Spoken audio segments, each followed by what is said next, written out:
Hello বন্ধুরা, তো কেমন আছো সবাই? আশা করি সবাই ভালো আছো। আজকে আমরা ক্লাস 8 এর ইতিহাস বিষয়ের প্রথম পর্যায়ক্রমিক মূল্যায়নের একটি নতুন প্র্যাকটিস সেট নিয়ে আলোচনা করব। এই প্র্যাকটিস সেটটিতে যতগুলো প্রশ্ন রয়েছে সমস্ত প্রশ্নের উত্তরগুলি এই ভিডিওতে আলোচনা করব। তো শুরু করা যাক আজকের ক্লাস। ক্লাস শুরু করার আগে তোমরা একবার প্রথম পর্যায়ক্রমিক মূল্যায়নের ইতিহাস বিষয়ের সিলেবাসটি দেখে নাও। প্রথম পর্যায়ক্রমিক মূল্যায়নে ইতিহাস বিষয়ে প্রথম 2টি অধ্যায় থাকবে। আঞ্চলিক শক্তির উত্থান ও উপনিবেশিক কর্তৃত্ব প্রতিষ্ঠা। আর পূর্ণমান হচ্ছে 15 নম্বরের এবং এর জন্য সময় থাকছে 30 মিনিট। এরপরে আমরা দেখে নেব এই প্র্যাকটিস সেটটিতে যেসব প্রশ্ন দেওয়া রয়েছে তার উত্তরগুলি। প্রথমেই রয়েছে, নিচের প্রশ্নগুলির নির্দেশ অনুযায়ী উত্তর দাও, যে কোনো 3টি। এখানে প্রতিটি প্রশ্নের মান 1 নম্বর করে। প্রথম প্রশ্ন, ঠিক না ভুল লেখো। 1007 খ্রিস্টাব্দে মোগল সম্রাট ঔরঙ্গজেবের মৃত্যু হয়। উত্তর ভুল। ঔরঙ্গজেবের মৃত্যু হয় 1707 খ্রিস্টাব্দে। পরবর্তী প্রশ্ন, ঠিক না ভুল লেখো। 1773 খ্রিস্টাব্দে রেগুলেটিং অ্যাক্ট পাস হয়। উত্তর ঠিক। পরবর্তী প্রশ্ন, বেমানান শব্দটি চিহ্নিত করো। Robert Clive, Warren Hastings, Dupleix, Cornwallis. উত্তর দুপ্লে। এর পরে রয়েছে, সঠিক বিকল্পটি বেছে নিয়ে লেখো। এখানে প্রতিটি প্রশ্নের মান 1 নম্বর করে। প্রথম প্রশ্ন, ব্রিটিশ ইস্ট ইন্ডিয়া কোম্পানি আদতে একটি ধর্মীয় গোষ্ঠী, বণিক সংস্থা, গাড়ি তৈরির কারখানা। সঠিক উত্তরটি হল বণিক সংস্থা। ব্রিটিশ ইস্ট ইন্ডিয়া কোম্পানি আদতে একটি বণিক সংস্থা। পরবর্তী প্রশ্ন, অধীনতামূলক মিত্রতা নীতি প্রবর্তন করেছিলেন Lord Wellesley, Lord Cornwallis, Lord Dalhousie. সঠিক উত্তরটি হল লর্ড ওয়েলেসলি। অধীনতামূলক মিত্রতা নীতি প্রবর্তন করেছিলেন লর্ড ওয়েলেসলি। পরবর্তী প্রশ্ন, সত্য না মিথ্যা লেখো। বাংলায় দ্বৈত শাসন ব্যবস্থার অবসান ঘটান ওয়ারেন হেস্টিংস।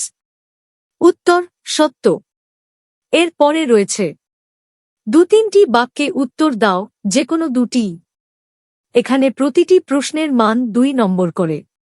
প্রথম প্রশ্ন, কর্ণাটকের যুদ্ধে ফরাসিদের ব্যর্থতার কারণগুলি উল্লেখ করো। উত্তর, ভারতে বাণিজ্যিক ও রাজনৈতিক আধিপত্য স্থাপনের লক্ষ্যে কর্ণাটককে কেন্দ্র করে প্রায় 20 বছর ধরে ইংরেজ ও ফরাসিদের মধ্যে যে সংঘাত চলেছিল তা কর্ণাটকের যুদ্ধ নামে খ্যাত। তবে এই যুদ্ধে ফরাসিদের পরাজয় ঘটে এবং ভারতে সাম্রাজ্য বিস্তারের ক্ষেত্রে ইংরেজরা অপ্রতিদ্বন্দ্বী হয়ে ওঠে। ফরাসিদের ব্যর্থতার কারণ, বিভিন্ন কারণে ভারতে সাম্রাজ্য স্থাপনে ফরাসিরা ব্যর্থ হয়। যথা: 1. অর্থাভাব। বাণিজ্যিক সমৃদ্ধির কারণে ইংরেজরা দীর্ঘদিন ধরে যুদ্ধ চালাতে পেরেছিল, কিন্তু ফরাসিদের এই সুবিধা না থাকায় তারা দারুণ অর্থসংকটের সম্মুখীন হয়েছিল। 2. দুপ্লের ভ্রান্ত নীতি। রাজনীতিতে অংশ নিলেও ইংরেজরা কখনো তাদের বাণিজ্যিক স্বার্থের কথা ভুলে যায়নি বা যুদ্ধের সময়ও তারা বাণিজ্যকে উপেক্ষা করেনি। কিন্তু দুপ্লে বাণিজ্যিক আদর্শ ত্যাগ করে সামরিক আদর্শ গ্রহণ করে মারাত্মক ভুল করেছিলেন। 3. সামরিক ঘাঁটির অভাব। ভারতে ফরাসিদের উপযুক্ত সামরিক ঘাঁটি ছিল না। অপরদিকে অর্থের যোগান ছাড়াও বাংলাদেশ ইংরেজদের সামরিক ঘাঁটিরূপে ব্যবহৃত হতো। পরবর্তী প্রশ্ন, উডের ডেসপ্যাচের 2টি সুপারিশ লেখো। উত্তর, চার্লস উডের সুপারিশ। উডের নির্দেশনামা বা সুপারিশগুলি হল: 1. কলকাতা, বোম্বাই ও মাদ্রাজে একটি করে বিশ্ববিদ্যালয় প্রতিষ্ঠা করা। 2. শিক্ষার প্রসারের জন্য স্বতন্ত্র শিক্ষা বিভাগ গঠন করা। 3. দেশীয় ভাষার মাধ্যমে সাধারণ শিক্ষা প্রদান করা ইত্যাদি। পরবর্তী প্রশ্ন, ব্রিটিশ শিক্ষানীতির মূল ত্রুটিগুলি কি ছিল? উত্তর, 1. প্রাথমিক পরিচিতির অভাব। ইংরেজি ভাষার সঙ্গে পরিচিতির অভাবে সমাজের সর্বসাধারণের কাছে শিক্ষার দ্বার উন্মুক্ত হয়নি। মুষ্টিমেয় শহরের কিছু মানুষ ছাড়া গ্রামাঞ্চলের দরিদ্র জনগণের মধ্যে শিক্ষার প্রসার ঘটেনি। 2. ইংরেজির ওপর অধিক গুরুত্ব আরোপ। পাশ্চাত্য শিক্ষার প্রসারের লক্ষ্যে ইংরেজি ভাষা শিক্ষার ওপর অধিক গুরুত্ব দেওয়ায় অন্যান্য ভাষাগুলির মান কমে যায়। ৩. বৃত্তিমূলক শিক্ষায় অবহেলা, কারিগরি ও বৃত্তিমূলক শিক্ষার প্রতি বিশেষ নজর না দেওয়ায় ইংরেজি না জানা বেকারের সংখ্যা অনেক গুণ বেড়ে যায়। এর পরে রয়েছে ৭-৮টি বাক্যে উত্তর দাও, যেকোনো একটি। এখানে প্রতিটি প্রশ্নের মান ৫ নম্বর করে। প্রথম প্রশ্ন, পলাশির যুদ্ধের থেকে বক্সারের যুদ্ধকে বেশি গুরুত্বপূর্ণ মনে করা হয় কেন? উত্তর, সূচনা। পলাশির যুদ্ধে ব্রিটিশ ইস্ট ইন্ডিয়া কোম্পানি জয়ী হয়ে ভারতে তাদের জয়যাত্রার সূচনা ঘটায়। অপরদিকে বক্সারের যুদ্ধে জয়ী হওয়ার পর এদেশে কোম্পানির রাজনৈতিক আধিপত্য সুপ্রতিষ্ঠিত হয়। পলাশি অপেক্ষা বক্সারের অধিক গুরুত্ব। ১. ভাগ্য নির্ণায়ক যুদ্ধ হিসেবে পলাশি নয়, বক্সারের যুদ্ধই ছিল ভারতের ইতিহাসের ভাগ্য নির্ণায়ক যুদ্ধ। এই যুদ্ধের ফলাফল যদি ইংরেজদের প্রতিকূলে যেত, তাহলে ভারতের ইতিহাস অন্যরকমভাবে লেখা হতো। ২. ঔপনিবেশিক শাসনের দৃঢ়তায় পলাশির যুদ্ধে জিতে কোম্পানি ভারতে ঔপনিবেশিক শাসনের প্রথম ধাপ অতিক্রম করেছিল। কিন্তু বক্সারের যুদ্ধে জিতে কোম্পানি ঔপনিবেশিক শাসনকে দৃঢ় ভিত্তির ওপর প্রতিষ্ঠিত করে। ৩. বাংলায় আধিপত্য প্রতিষ্ঠায় পলাশির যুদ্ধে জিতে বাংলায় ইংরেজ কোম্পানির জয়যাত্রার সূচনা ঘটে। কিন্তু বক্সারের যুদ্ধে জয়লাভের পর ব্রিটিশ শক্তিকে বাধা দেওয়ার মতো আর কোনো শাসক রইল না। ফলে বাংলায় কোম্পানির আধিপত্য প্রতিষ্ঠার পথ নিষ্কণ্টক হয়। ৪. উত্তর ভারতে আধিপত্যের সূচনা বক্সারের যুদ্ধে জেতার পর কোম্পানি বাংলায় নিজেদের আধিপত্যকে দৃঢ় করে উত্তর ভারতের দিকে নজর দেয়। অযোধ্যার নবাব সুজাউদ্দৌলা কোম্পানির অনুগত শাসকে পরিণত হন এবং নাম সর্বস্ব মুঘল বাদশাহ কোম্পানির দয়ার ওপর নির্ভরশীল হয়ে পড়েন।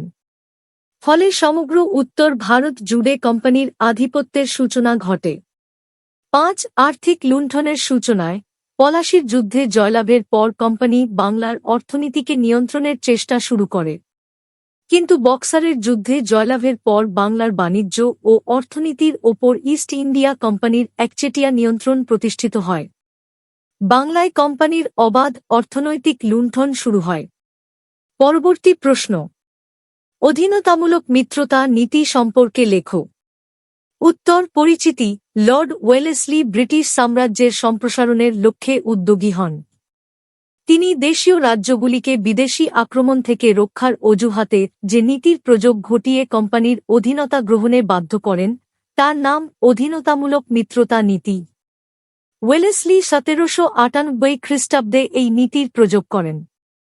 শর্তাবলী। অধীনতামূলক মিত্রতা নীতির প্রধান শর্তগুলি ছিল: ১. অধীনতামূলক মিত্রতা চুক্তিতে স্বাক্ষরকারী ভারতীয় মিত্ররাজ্যকে কোম্পানি বৈদেশিক আক্রমণ থেকে এবং অভ্যন্তরীণ বিশৃঙ্খলা থেকে রক্ষা করবে। ২. মিত্ররাজ্যকে ব্রিটিশ সেনাপতির অধীনে একদল ব্রিটিশ সৈন্য রাখতে হবে। ৩. ব্রিটিশ সেনাদলের খরচ চালানোর জন্য চুক্তি স্বাক্ষরকারী বৃহৎ দেশীয় রাজ্যগুলিকে নিজ নিজ রাজ্যের একাংশ কোম্পানিকে ছেড়ে দিতে হবে। ৪. ক্ষুদ্র রাজ্যগুলিকে সৈন্যদলের ব্যয়বাবদ ভূমির পরিবর্তে নগদ অর্থ কোম্পানিকে দিতে হবে। ৫. স্বাক্ষরকারী মিত্ররাজ্য কোম্পানির বিনা অনুমতিতে বৈদেশিক নীতি পরিচালনা করতে পারবে না। ৬. কোম্পানির বিনা অনুমতিতে স্বাক্ষরকারী রাজ্য কোনো যুদ্ধবিগ্রহে জড়াতে পারবে না। ৭. কোম্পানির মিত্রতায় আবদ্ধ রাজ্যগুলি নিজস্ব সেনাদলে কোম্পানির অনুমতি ছাড়া কোনো ইউরোপীয়কে নিয়োগ করতে পারবে না। প্রযোগ: তাঞ্জোর, সুরাট, হায়দ্রাবাদের নিজাম, কর্ণাটক, মালব, উদয়পুর, যোধপুর, জয়পুর, গায়কোয়াড়, বুন্দেলখণ্ড ইত্যাদি রাজ্য ব্রিটিশের অধীনস্থ হয়। এছাড়া অযোধ্যার নবাব পেশোয়া দ্বিতীয় বাজিরাও একে একে এই চুক্তিতে আবদ্ধ হন। গুরুত্ব: দেশীয় রাজ্যগুলির ক্ষেত্রে ১. আর্থিক ক্ষতিসাধন। অধীনতামূলক মিত্রতা নীতির শর্তানুযায়ী দেশীয় রাজ্যগুলিকে নিজের খরচে ব্রিটিশ সেনাবাহিনীর ব্যয়ভার চালাতে হতো। এতে দেশীয় রাজ্যগুলির আর্থিক অপচয় ঘটে। ২. সামরিক সুরক্ষার অভাব। অধীনতামূলক মিত্রতাবদ্ধ রাজ্যগুলির নিরাপত্তার দায়িত্ব কোম্পানির হাতে চলে যাওয়ায় দেশীয় রাজ্যগুলির সেনাবাহিনী গুরুত্বহীন হয়ে পড়ে। ইংরেজদের ক্ষেত্রে ১. সার্বভৌম শক্তি হিসেবে আত্মপ্রকাশ। অধীনতামূলক মিত্রতা নীতির প্রয়োগ ঘটিয়ে ব্রিটিশ ইস্ট ইন্ডিয়া কোম্পানি শক্তিশালী ও সম্পদশালী হয়ে ওঠে এবং এক সার্বভৌম রাজনৈতিক শক্তি হিসেবে আত্মপ্রকাশ করে। ২. ব্রিটিশ সাম্রাজ্যের বিস্তার। ব্রিটিশ সরকার একের পর এক দেশীয় রাজ্যে অধীনতামূলক মিত্রতা নীতির প্রয়োগ ঘটিয়ে সাম্রাজ্যের প্রসার ঘটায়। ধীরে ধীরে ভারতস্থ ব্রিটিশ সাম্রাজ্য ভারতের ব্রিটিশ সাম্রাজ্যে রূপান্তরিত হয়। পরবর্তী প্রশ্ন: প্রাচ্যবাদী ও পাশ্চাত্যবাদী কাদের বলা হতো? কি নিয়ে এদের মধ্যে বিরোধ বাধে? মেকলে মিনিট কিভাবে এই বিরোধের মীমাংসা ঘটায়? উত্তর: 1813 খ্রিস্টাব্দের চার্টার অ্যাক্ট বা সংঘ আইনে বলা হয়, ব্রিটিশ ইস্ট ইন্ডিয়া কোম্পানি ভারতীয়দের শিক্ষার জন্য বছরে 1 লক্ষ টাকা ব্যয় করবে। এই অর্থ কোন শিক্ষা খাতে ব্যয় হবে তা নিয়ে জনশিক্ষা কমিটির সদস্যরা দুভাগে ভাগ হয়ে গিয়েছিল: প্রাচ্যবাদী ও পাশ্চাত্যবাদী। ১. প্রাচ্যবাদী, যাঁরা প্রাচ্য বা প্রচলিত ভারতীয় শিক্ষা খাতে সরকারি অর্থ ব্যয় করার পক্ষপাতী ছিলেন, তাঁদের প্রাচ্যবাদী বলা হয়। প্রাচ্যবাদীরা হলেন এইচ.টি. প্রিন্সেপ, কোলব্রুক প্রমুখ। ২. পাশ্চাত্যবাদী, যাঁরা পাশ্চাত্য বা ইউরোপীয় ও ইংরেজি শিক্ষা খাতে সরকারি অর্থ ব্যয় করার পক্ষপাতী ছিলেন, তাঁদের পাশ্চাত্যবাদী বলা হয়। পাশ্চাত্যবাদীরা হলেন আলেকজান্ডার ডাফ, সান্ডার্স প্রমুখ। 1813 খ্রিস্টাব্দের সনদ আইনে ভারতীয়দের শিক্ষার জন্য বার্ষিক 1 লক্ষ টাকা ব্যয় করার নির্দেশ দেওয়া হয়। এই অর্থলাভের জন্য এক দ্বন্দ্ব শুরু হয়। প্রাচ্য পাশ্চাত্য শিক্ষা। এই সময় এদেশে দুধরনের শিক্ষা ব্যবস্থা চালু ছিল। তা হল: ১. সংস্কৃত, আরবি ও ফার্সি ভাষা নিয়ে প্রাচ্য শিক্ষা এবং ২. ইংরেজি ভাষার মাধ্যমে পাশ্চাত্য শিক্ষা। প্রাচ্য পাশ্চাত্য দ্বন্দ্ব। জেমস প্রিন্সেপ প্রমুখ প্রাচ্য শিক্ষার পক্ষে এবং ট্রেভেলিয়ান প্রমুখ পাশ্চাত্য শিক্ষার পক্ষে ছিলেন। Macaulay minute. Thomas Babington Macaulay ছিলেন গভর্নর জেনারেল লর্ড উইলিয়াম বেন্টিংকের আইন সচিব ও general committee of public instruction বা জনশিক্ষা কমিটির সভাপতি। মেকলে ব্যক্তিগতভাবে ছিলেন পাশ্চাত্য শিক্ষার সমর্থক। তিনি 1835 খ্রিস্টাব্দের 2 ফেব্রুয়ারি গভর্নর জেনারেল লর্ড উইলিয়াম বেন্টিংকের কাছে ভারতে পাশ্চাত্য শিক্ষার প্রসারের পক্ষে যে মিনিট বা প্রস্তাব পেশ করেন, তাকে মেকলে মিনিট বা মেকলে প্রস্তাব বলা হয়।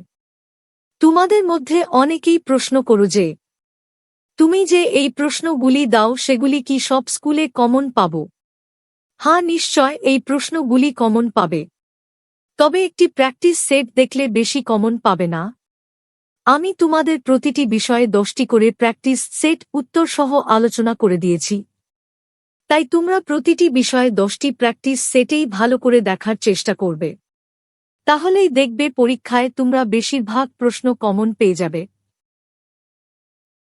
এখানে তোমরা অনেকেই প্রশ্ন করো যে, এই ক্লাসগুলির পিডিএফ ফাইলটি দেওয়া হলে খুব ভালো হতো।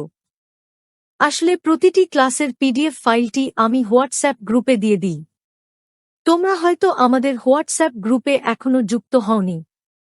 হোয়াটসঅ্যাপ গ্রুপের লিংক এই ভিডিওর ডিসক্রিপশন বক্সে দেওয়া রয়েছে। এই লিংকে ক্লিক করবে, তারপর তোমাদের মোবাইল স্ক্রিনে এই ধরনের একটি ইন্টারফেস দেখতে পাবে।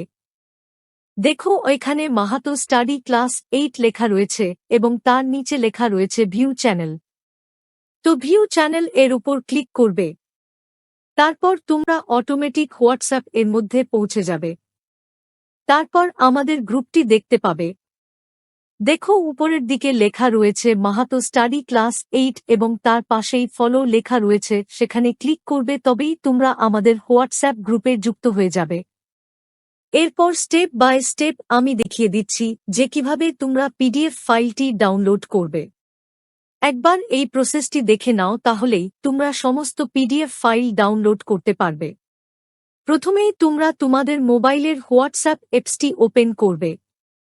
তারপর দেখবে উপরের দিকে 3টি বটন রয়েছে: চ্যাট, আপডেট, কল।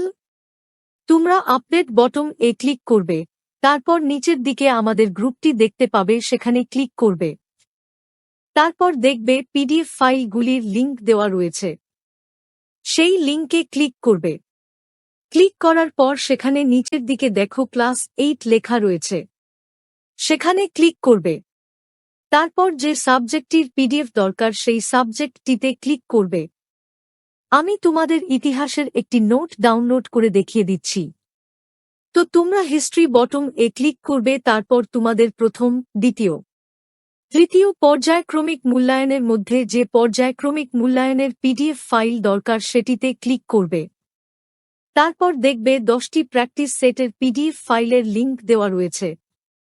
তোমাদের যে প্র্যাকটিস সেটের পিডিএফ ফাইল দরকার সেটিতে ক্লিক করবে। তারপর তোমরা ডাউনলোড বটনটি দেখতে পাবে, সেখানে ক্লিক করবে। ক্লিক করলেই তোমাদের মোবাইলে যদি একটির বেশি ইমেইল আইডি থাকে তাহলে সেগুলি দেখতে পাবে। যে কোনো একটি ইমেইল আইডিতে ক্লিক করলেই পিডিএফ ফাইলটি ডাউনলোড হয়ে যাবে। পিডিএফ ফাইলটিতে ক্লিক করলেই প্রশ্ন উত্তরগুলি দেখতে পাবে, যেগুলি খুব সুন্দরভাবে আমি সাজিয়ে লিখে দিয়েছি। এই পিডিএফটি থেকে তোমরা খুব সুন্দরভাবে নোটগুলি পড়তে পারবে।